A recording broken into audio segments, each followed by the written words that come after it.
சகாக்கள் எல்லாரையும் அழைச்சான். அழைச்சு என்ன தெரியுமா சொன்னாரு? என்னோட மரணத்துக்கு பின்னால என்னோட சவப்பெட்டிய உலகத்திலே தலை சிறந்த மருத்துவர்கள் சுமக்க வேணும்னு சொன்னான். அதுக்கு பின்னால என் சவப்பெட்டியை சுமந்து போகும்போது உலகத்திலே தலை சிறந்த பட வீரர்களோட அணிவகுப்பு முன்னால் நடக்கணும்னு சொன்னான். மூணாவதா சொன்னான், என்ன சவப்பெட்டியில வச்சு கொண்டு போகும்போது எனது கைகள் ரெண்டு திறந்த நிலையில மக்கள் பார்வையில இருக்கணும்னு சொன்னானே. அது ஏன்னு தெரியுமா? ஒருவனுக்கு மரணங்கிற ஒரு நோய் வந்துட்டா உலகத்துல எந்த ஒரு தலை சிறந்த டாக்டரால காப்பாற்ற முடியாதுங்கிறத இந்த உலகம் அறியணும்னு சொன்னான். சிறப்பு. இரண்டாவதாக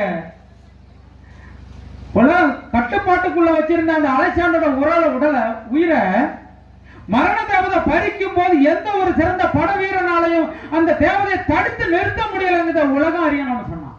உண்மையா? உண்மை. அதுக்கு அடுத்தபடி அவன் சொன்னது என்ன தெரியுமா?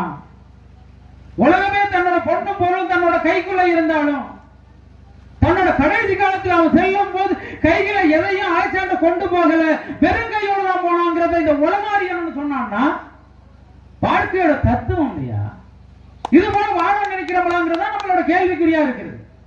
இது போல வாழ்ந்து மறந்து கடந்து வாழ்ந்தா, வாழ்க்கையை புரிஞ்சு வாழ்ந்தா ஏன் சந்தோஷம் நிலைக்காது?